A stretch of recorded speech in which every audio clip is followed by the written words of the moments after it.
Good day, all, and thank you so much for joining Chom's MEDI-HELPZ Foundation in its first annual Black in History Month event. I was reading somewhere that Carter G. Woodson, who is who we actually acknowledge. I'm not gonna say think, who we actually acknowledge as the inventor of Black History Month, asked, "Why is it Black History Month and not Black in History Month?" And as I said from day one, in the African American community, it's one of the ones that we as the foundation serve. We serve our African American people. Why? Because we come from them. And so our ancestors originate from that African American culture. So with that being said, it's time for us, like us. When I say us, I mean African Americans. It's time for us as African Americans or as Africans, right? It's time for us to step up and show the world what we're made of. Show the world what our ancestors birthed into us, the gifts that they birthed into us, and how they raised us to not only share that gift of oneness, but share that gift of inclusiveness, including the community and making sure that those who don't have or are not on the same social economic status as we are, making sure that they know that we exist. Why go to another neighborhood or go to another culture to get services when you could get those services right in your own community? It doesn't mean, anything more than we as African Americans in the healthcare field, we need to be striving and stressing to make sure that amongst all the resources that our people know about, they know about the resources that we offer. They know about the resources that we want to extend to them, and that we're willing to work with to make sure that they are able to access those resources. In accessing those resources, they are accessing the best of the best. And how will they know if it's the best of the best if we don't tell them? Well, that's what this African American month is all about. This African in Health is all about this month, is making sure that everyone, especially the African American patient and the African American patient community, know that yes, we are here. Know that yes, we are able to do some marvelous and miraculous things when it comes down to healthcare. And so that's what this month is all about. Today, I bring forth Dr. Kafla. I'm gonna let her go ahead in her presentation. I'm gonna go ahead and let her not only tell us all about preventative care, but also tell us about herself. Also, that her light shine in the gifts that she has and why she's a senior subject matter expert when it comes to the health field, and how anyone and everyone can access the services, the many services that she offers for that one goal that Chom's MEDI-HELPZ Foundation has in mind and has in its mission, which is to ensure not just healthcare, but to ensure the best healthcare outcomes for communities such as ours, which are under resourced and underserved. So, with that being said, I'm going to go ahead and turn it over to Dr. Kafila. Thank you so much, Miss Sandra. Thank you for inviting me on this to this important educational session. And thank you guys for being here and listening. I know this is pre-recorded, but if you have any question at the end of it, once it's posted, please do reach out to me. Miss Sandra will let you know how to get in touch with me. I think at the end of this presentation too, there will be some information on how to reach out to me. So today we'll be talking about preventive care. A little bit introduction and background about myself. I am Dr. Kafilat Salau. I'm a doctoral nurse practitioner, a board certified health advocate, and the founder of Fights Health Advocates, where I serve as a liaison between patients and their healthcare professionals. So what does that really mean?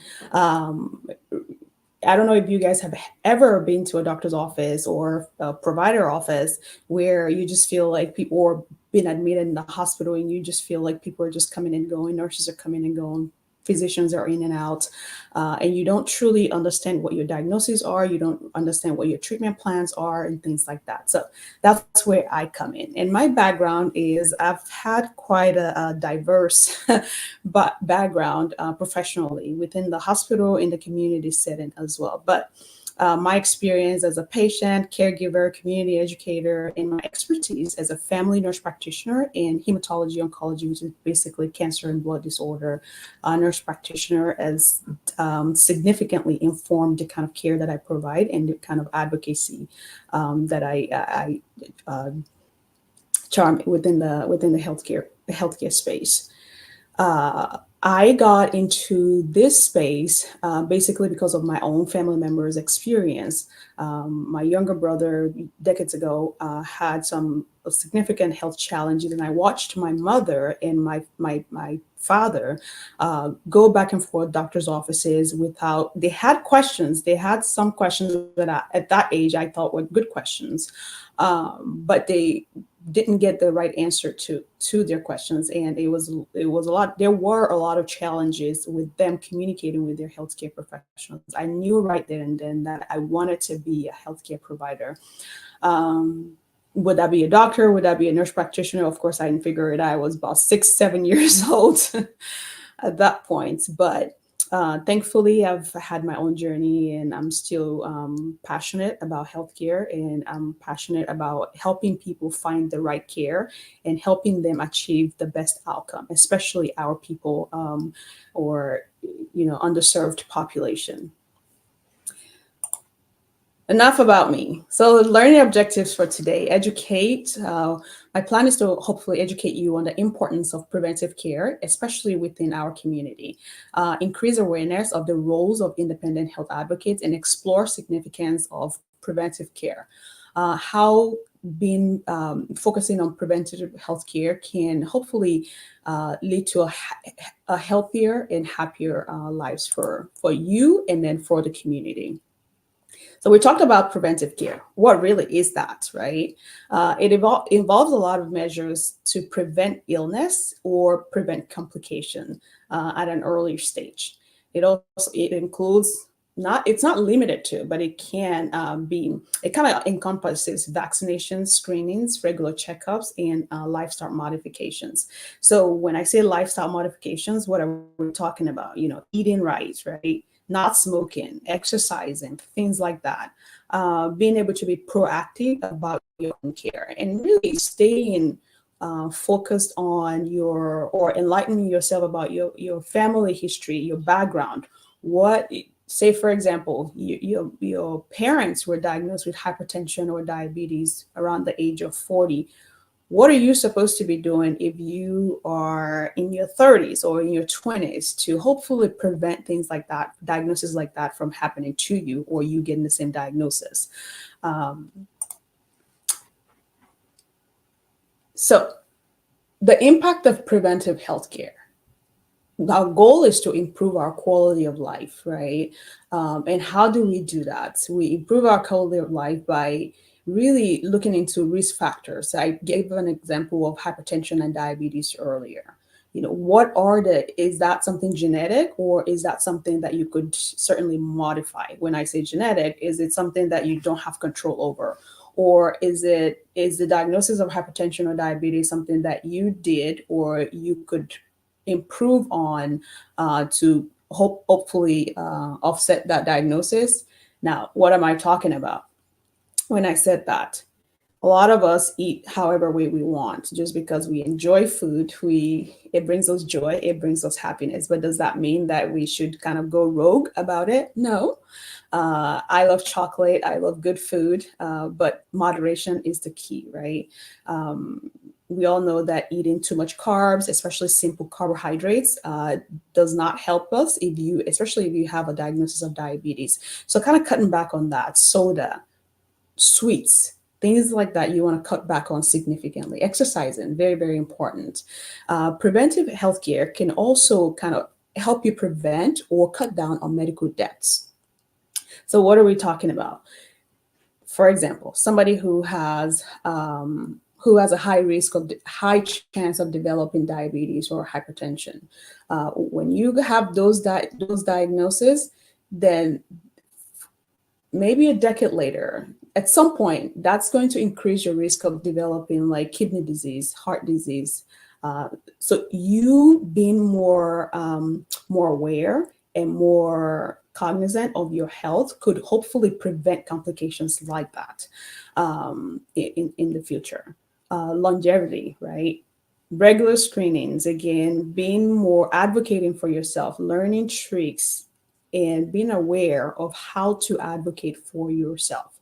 I usually use an example of metformin, which is the medication that a lot of people take. If you have a diagnosis of diabetes, or you have a high chance, you have maybe overweight and you have other things that could potentially increase your risk of developing diabetes, a lot of providers prescribe these medications. And for most people, they take it for over a decade. Now, what we know is once you are on metformin for a long time, you can potentially develop like kidney disease later on in life. If you don't know that, then what I would say is medication is not food. It's supposed to help to take the edge off, right? So if you're relying on medication to help you fix all of the problems or all of the health problems that you have, I think you're on the wrong path. So medication is good. We've come a long way in medicine. However, you have to do the work as well. So living knowledge is power. Living longer is our goal, and being healthy while we live longer too is should be our mission. So within our community, it's not just this is not just an individual work. It's something that we need to work together as a community. Building a healthier community definitely will help to reduce the amount of work or the intensity of work that your healthcare professionals have to do. So, what do I mean by that? If we have within a community, say like 10,000 people live in a certain community, and we have 50 of them who are unhealthy. It's a lot. It's easier to manage. It's easier for your healthcare system, the healthcare system within that community, to manage 50 people who are sick versus a community that has majority of unhealthy people. Uh, so 50 versus within 1,000, 50 versus having 5,000 people who are unhealthy. So that puts a strain on the healthcare professionals, on the healthcare system. So things like that, you have to do your part. We all have to do our part. Be healthy. Again, exercising, improving your eating habits, lifestyle modifications for sure.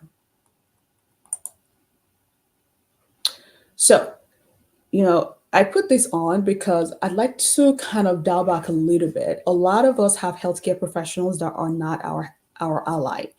Your healthcare professionals are your ally. When you have to do your part, but they also have to do their part.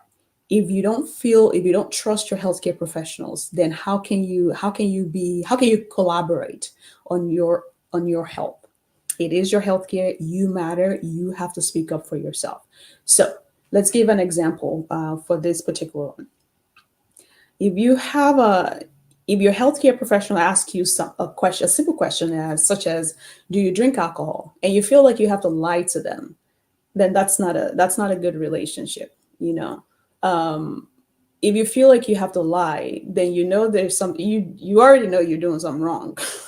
so so those are the things that you want to change. Now, for me as a nurse practitioner, sometimes I ask people questions not because I want to get into their business, but because I want to know how to best take care of them. For example, going back to that alcohol example, if I have a patient who has high cholesterol and I'm asking you, do you drink alcohol? And you're telling me you don't drink alcohol. Okay. Well, and I ask you a couple of other questions, you said no. That is telling me as a provider that I can prescribe any kind of medication that I feel like will benefit you. Now, if you drink alcohol and you tell me that you don't drink alcohol, some of the medications used to treat high cholesterol also has an impact on the liver. just like the alcohol does. So if you're a heavy drinker, and then you get those kind of medications, that means we're putting a lot of strain on your liver, and we can cause damage to your liver. So again, it's a very, very important for you to consider your healthcare professionals. This is not just your primary care doctors. We're talking about your nurse practitioner, your PA, and if you go to the pulmonologist office, if you go to the heart doctor's office, all of those are considered your healthcare ally. If you work with an advocate, a health advocate, again, all of these people, your family member who help you with your healthcare journey, all of these people are your healthcare ally. You should be able to kind of rely on them, trust them to a certain extent. So education and counseling. Again, your primary care providers, all of your healthcare providers, play a crucial role in educating you, especially your primary care doctor. Again, focus on making them your healthcare ally. Those are the people who will talk to you about your screenings, about your vaccinations. And if they're not talking to you about things like that, then maybe it's time to have a conversation about, are they right for you or are you right for them? So key components of preventive healthcare, again, vaccinations, screenings. But now I know a lot of people have their reservations about vaccinations.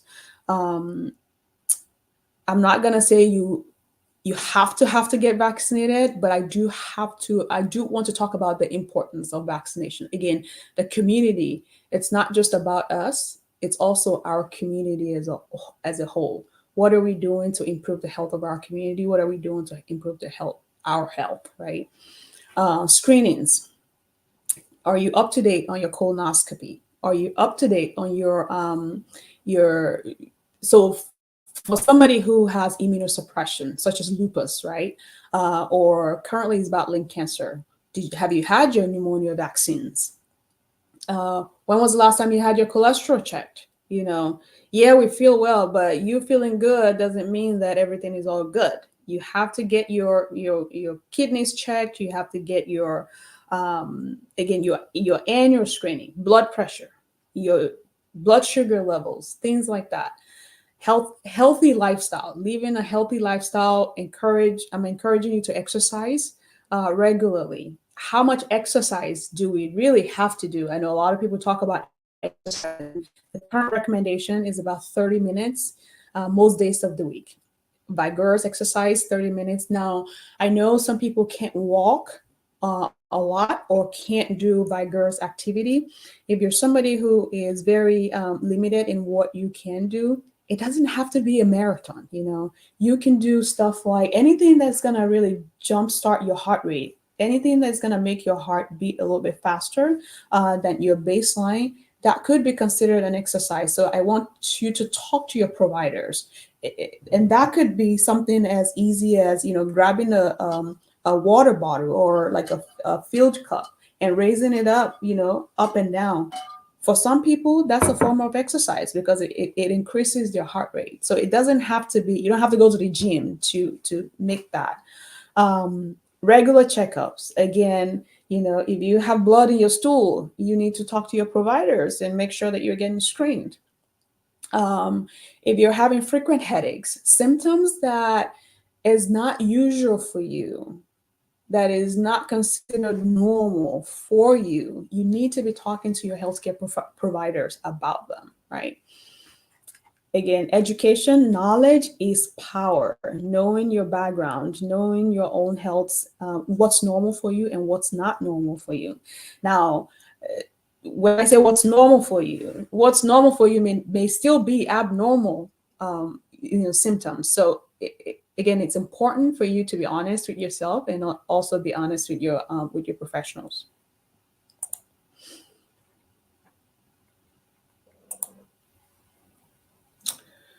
So again, let's take charge of our own health. No one will advocate for us the way we would advocate for ourselves. Okay, so if you can't take care of yourself, no one will take care of you better than you would take care of yourself. Now, let's encourage each other to, again, live a healthier life, be more proactive about our healthcare. be more understanding of our own body. In summary, before I actually go into the summary, let me talk about some of the, even though I don't have that on my slide, I also want to talk about like some of the ways to hopefully advocate for yourself. Now, when we're choosing our insurance, this is one of the ways that people end up in medical debts, or they end up being overwhelmed or not getting the care that they deserve. When you're choosing your health insurance, make sure you're paying attention to what your insurer is going to, what kind of benefits your insurer is offering. Um, are they offering any home health assistance? Because you might think that you're healthy right now. Anything can happen to anybody, even me, right? You have to be cognizant of that. Your copays, how much is the copay to go to certain providers, certain specialists? What is your premium? What is your deductible? If you have a job that provides insurance coverage, is it just you on the plan, or do you have family members on the plan as well? Your out of pocket maximum, is that an individual maximum, or is that your whole family maximum? So if your out of pocket maximum for the year is $10,000, is that just for you? Is it just for one person to meet $10,000, or each one of you on the plan have to meet a 10,000 maximum? So those are the things that you want to pay attention to. What are the limitations? For example, if they're gonna pay for nursing home, are they gonna pay for nursing home for like 30 days out of the year, or are they gonna pay for 60 days out of the year? So things like that you want to be very, very aware of, and you want to be you want to know about them before you need them. Um, don't just choose health insurance because the premiums, your monthly payment is like $10. Yeah, somebody who's paying $10 is different from somebody who's paying, 15 $50. Again, focus on what is it that they have to offer. All right. And advocating for yourself, again, this is very, very, I can go on and on about advocacy. Advocate for yourself, or choose an advocate who is going to walk the journey with you.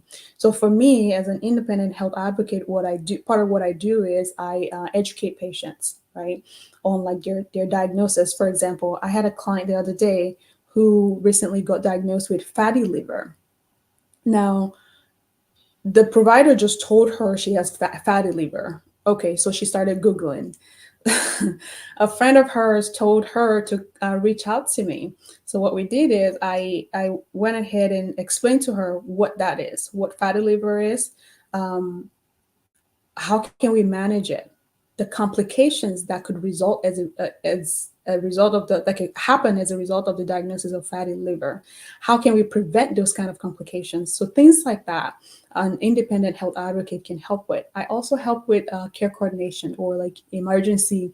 Say, for example, you go to the emergency room. You're someone who frequents the emergency room, or even if you're not somebody who frequents the emergency room, it's not unusual for people of color to visit the emergency room and you get turned down, or not necessarily turned down, but they tell you, kind of overlook your symptoms, or tell you there's nothing wrong, or they couldn't find anything without fully investigating the symptoms, right?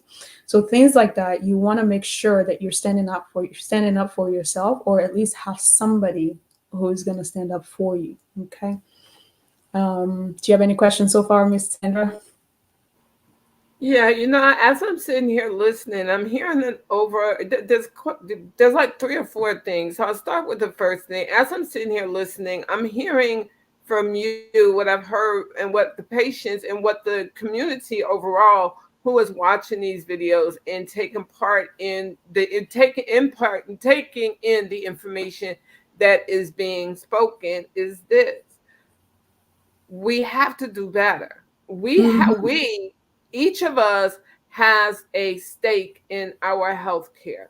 Certainly. Yes, we want you to actually be able to have the best health outcomes, but Mhm. we as a community organization, as an independent advocate, as a doctor, as anyone, we each have roles. We're each stakeholders, but the biggest Mhm. stakeholder is the patient.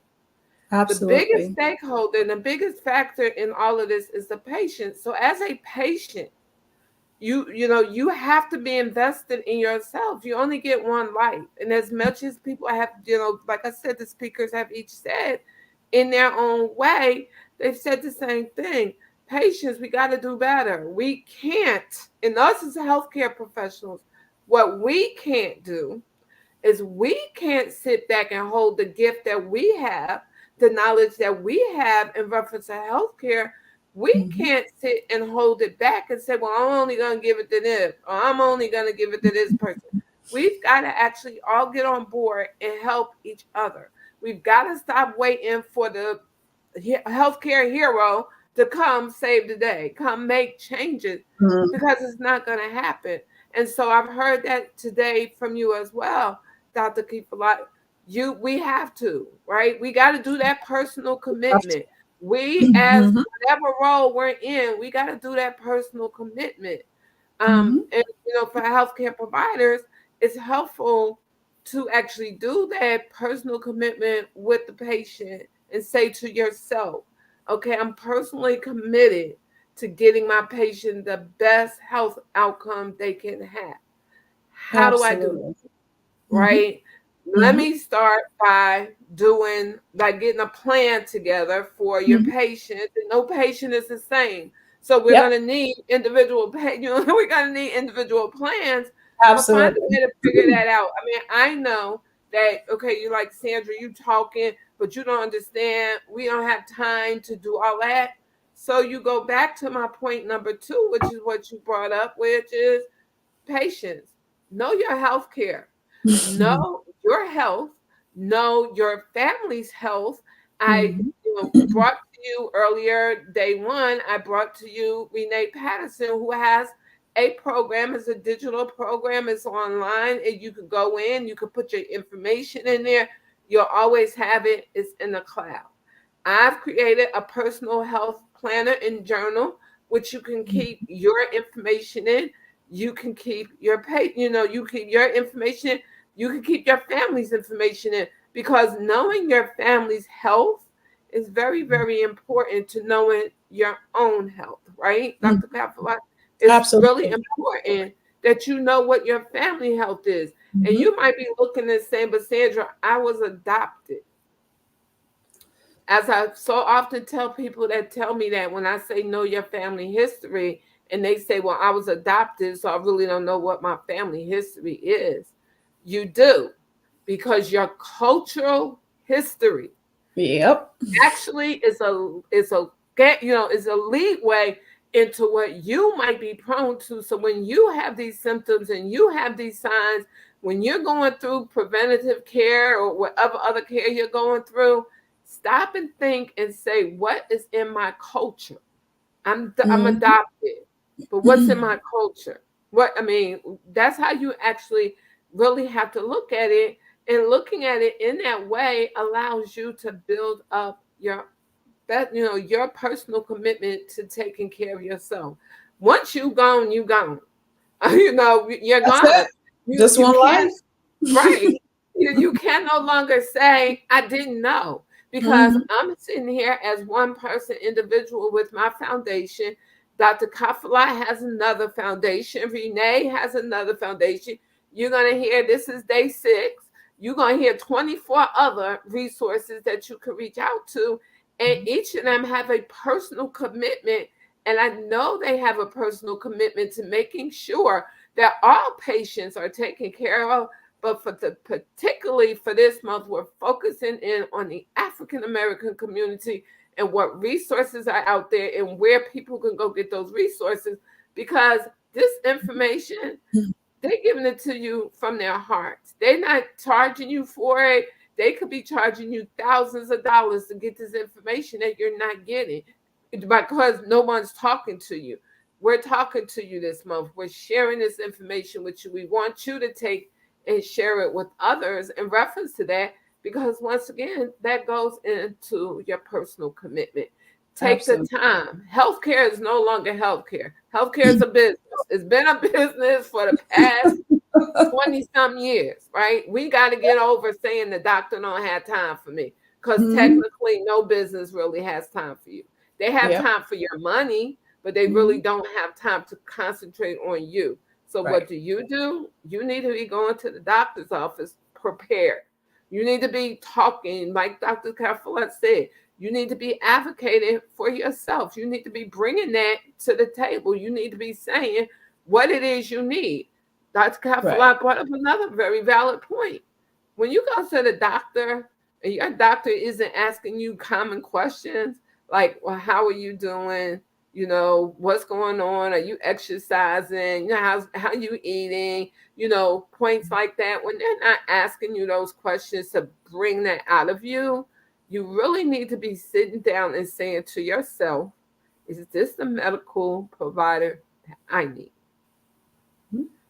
Talk to that provider. Ask that provider these questions. If they're unable to answer them, or if they answer them but they're not answering them to the way that you want them to answer, look somewhere else. You got 1,000,001 doctors, 1,000,001, right? The last thing we want, especially our African American community, that we want is for you to go to a doctor where what they say don't even hit one ear to go through it, because you done already turned them off the minute you went in the office. You Mhm. only there because you there to pick up some medication and you need them to refill your prescription, right? Dr. Kafalat, you Yep. see it, I'm sure, right?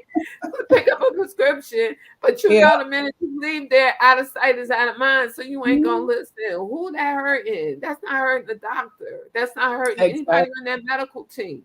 That's But hurting you. you, your family, and your Mhm. friends. Most importantly, your community. We Yep. all need you here in good shape, in good physical and mental capacity. We need you here. We don't need you to Absolutely. be somewhere struggling on your own or doing things you have no business doing, because we know it's going to be harmful to your health. So Mhm. with those Thank you. things, I thank you, Dr. Kafalat, for coming in, taking the time out of your busy day, for spending some time with us, going over these points, and saying, look, guys, this is what preventive care is.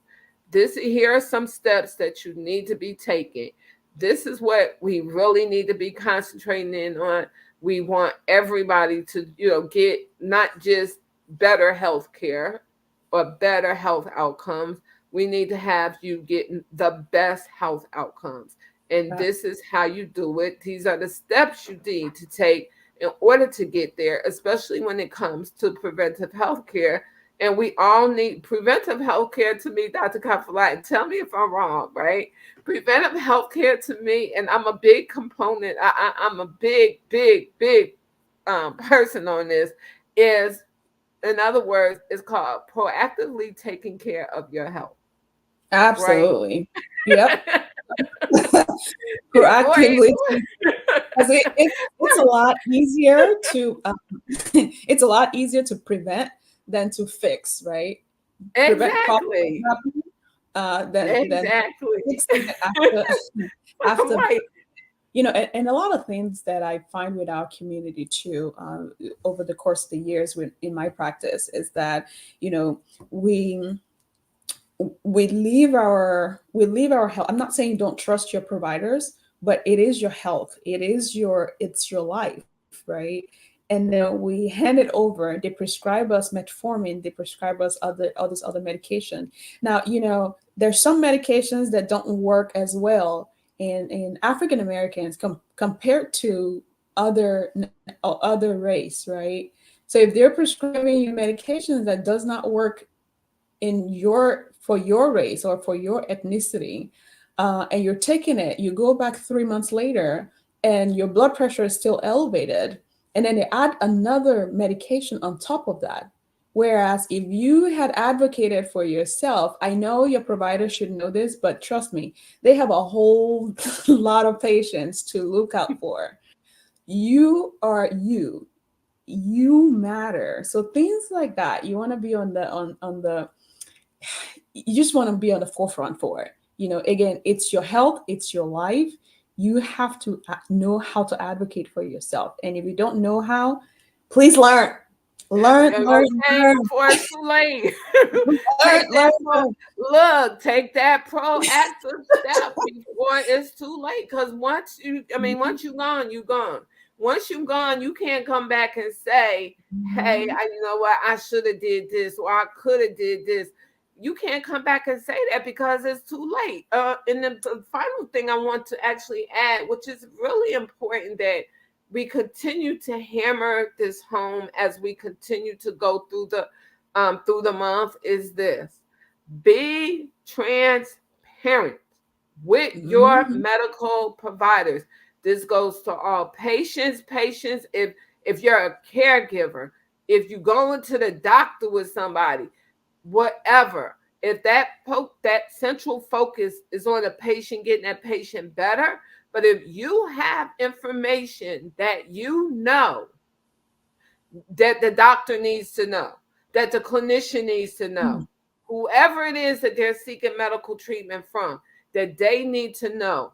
If something should happen to that person because you didn't open up your mouth, they didn't say anything, and you sitting there knowing that they ain't telling the truth or not telling, all of the truth, right? Mhm. Something happens to that person, you are responsible because you knew and didn't say anything, or you knew and didn't encourage them. Go ahead and tell the doctor, tell them everything, let them know everything, because there are tons of medical errors being made every Right. day, all day, all across the world. So it's not Absolutely. just in United States, it's a global issue. Medical errors are global issues. Yes, some doctors is responsible for actually making that medical error happen. However, patients who are not transparent with their Mhm. providers are just as guilty as the providers who know and don't do better. Mhm. We are losing way too many people. Way too many people. I mean, COVID and her family, when they came in and set up shop in our lives and said we leaving when we get ready to leave, and they haven't really gone away yet, Mhm. was one Mhm. medical error, caused medical errors to be actually highlighted and brought to the surface so that everybody could see what was going on. But it's not just on the provider's end, it's on the patient's end. You go to the doctor and you don't tell them the whole truth, Mhm. or you sitting there with the patient and you know that they ain't telling the truth, and you're Right. not opening up your mouth. I would rather my friend get mad at me after Mhm. we leave the appointment and say, why did you tell them that, so that I could address my friend, if that's really my friend. I would rather that happen than me to just silently sit there and not say anything, and then they be given the wrong medicine or the wrong durable medical equipment Right. or anything for their health, and it's dangerous to them. We got to do better. Yes, we are Mhm. our brother and sisters keepers, especially in the African American community. We Mhm. are our brother and sisters keeper. So if we know what they're not saying, then yeah, we need to speak up. We need to take the chance that they ain't gonna be our friend. Because technically, if they're not gonna be our friend because we spoke up and got them the help that they need, ask yourself, was they ever really a friend? A friend, right? Exactly, Right? exactly. And sometimes people also worry about what their providers are, what they're gonna think about them, or if they're gonna be judgmental. Let me just say, for the most part, we don't. You're telling us stuff. If you're telling us, for somebody who smokes heavily, and you're saying, "Oh, it's just 1 or 2 cigar a week," most of the time, providers know that you're lying. So don't even worry about. Don't even worry about people being, being judgmental, because if you think that you're drinking two bottles a day, if you think that's, oh my gosh, I can't even get that out of my mouth. There, we've seen somebody else who has drank a lot more than you, so it's not going to Mhm. be the end of the world. We've seen a lot more than whatever you're going to tell us. So go ahead and spill it so we can know how Right. to take care of you. You know what I mean? Yeah, and go ahead and right, and go ahead and spill it early, being proactive, getting that preventive care where you don't have to actually then turn around and go to a specialist for any reason. You don't need to be in a special hospital, or you don't need to be, it's out of control and there's really nothing that you can do. Be proactive about your health care. Please be proactive. Please do what you need to do to work in that preventive role, doing whatever you can. Once again, Dr. Comfort, when you said it, you don't even really have to go walking. You can actually lift up lift up a can or a cup or whatever. You Mhm. could sit in your chair and do move your legs a couple of times. Yeah. Walking your legs. You ain't really got to get up. But there's No. all different types of ways that you can Mhm. exercise. There's all different Even types your of arms. ways. Raise your arms up Right, and then go like that, like right, this. right. That's a form of Exactly. exercise for It's some people. exercise. That's called exercise. And that's what we need to do. Dr. Yeah. Kafalat, before we close out today, what I do want to ask you is, do you have, and I know before I close out, I did want to actually bring up another extra point is this. I know that from reading your bio, were you born in Nigeria or, right? So Yep, you I were was born born in and Nigeria. raised in Nigeria. Okay, so how do you get a chance to go back often to Nigeria? Yeah, I do. Not as often as I would love to, but I Hmm. do. I do still go back, and in my advocacy business, we help people not just in the United States but also abroad. We are collaborating with the World Health Organization to bring empowerment and knowledge to folks all over the world, especially in the African continent. So yeah, it's And so my pretty exciting. question to you, well, I'm excited for you, and I'm glad I asked that question, and I asked it for this reason. So, as far as the preventive care, Mhm. is it the same issue in the other countries, especially the African continent? Is it the same issues that they have there as far as their patients are concerned with preventive care, or is it different? Because in Africa, with the weather being as it is, they have a lot more chance to actually be outside, being able to get in the fresh air. They have a lot better access in some cities, or some states, I should say. They have a lot Mhm. better access to being able to get the fresh foods, the fruits, the vegetables. So are they experiencing the same level of preventive care, or is it something totally different? It's different from a standpoint of not having as much access to healthcare like we do here in the U.S. or in the Western world. However, the healthier we back in most African countries, we do live a healthier lifestyle, from going from the food, the healthy food. A lot of the preservatives don't exist in our foods, right? And most people don't eat processed foods. It's all freshly made and things like that. um, and less access to like cars and to like mode of not that there's no cars or anything like that. There is, but people walk more, right? People are more in tune with, maybe they don't fully understand why they're doing it. However, like they are more in tune about themselves, but within their community, but not necessarily, having a lot of hospitals to go to for like check-in and things like that. So yeah. Okay. So once again, I bring it to this point. The preventive care is not just an American issue. It's a Nope. global issue. There are patients, that need and suffer all over the world, that live in under-resourced areas, that, they might not have an opportunity to, take the bus or the car or Uber or Lyft or one or the other, car services, they might not have the money to do that because they're trying to live, right? Mhm. Which is why we all need to band together, not just here in the States, but we need to band Mhm. together on a global basis and push preventive care. Yeah. Show, while even in the United States, different geographic areas are going to have Mhm. different preventative issues going on that need to be addressed. We need to Absolutely. actually get to the point where we break it down geographically here in the United States as Mhm. well as globally across the world, and make sure that we're helping patients in whatever we need to get done to make sure that we all, each of us, because as I often say, the least of us should have access to the best of us. We might not, they, might not use it, but the Mhm. point is they have access to. Give them the Mhm. resources, allow them to have the option that if they wanted to get the best health care, they could get it. And this is a Absolutely. country, this is across the continent.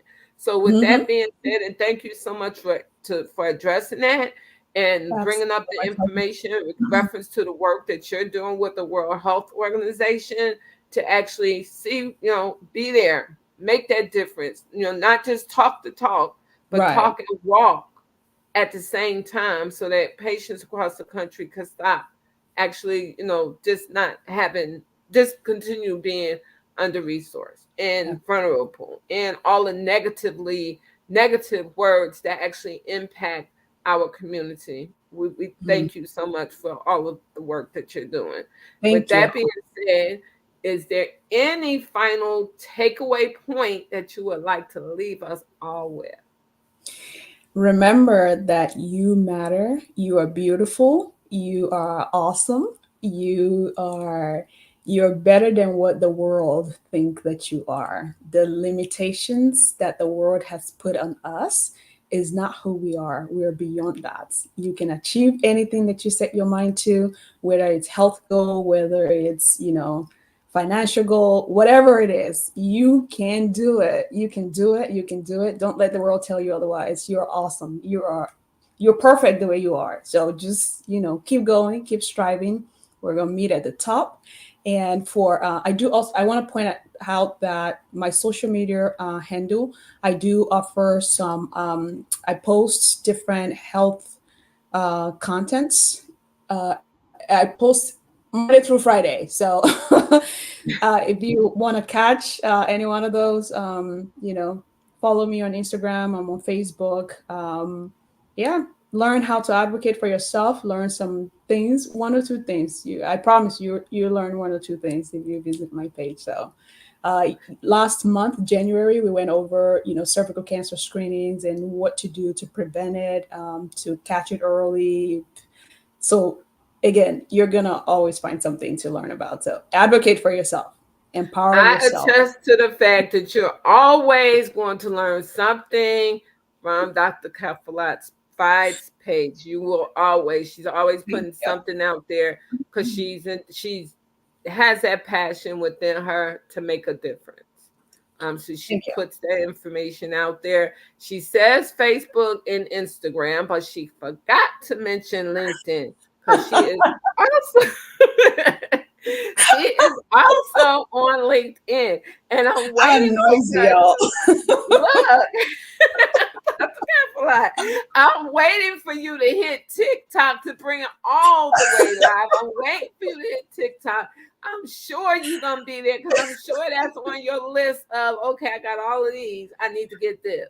It To is. reach as It's a many lot of work people though. as you possibly can. I so appreciate you from the bottom of my heart, as well as from the board members that serve on the Charms MEDI-HELPZ Foundation. We thank you so much for just Thank you. giving of yourself, and we wish you continued success. We looking forward to that continued collaboration between the two foundations and two organizations. Together we rise. So thank you Yes. so much. Thank Enjoy the you. rest Thank of you your for having day. me. Really, it truly is an honor. Thank you. Thank you. I appreciate you. You're I appreciate welcome. this platform. Have a good one. You too. Bye bye.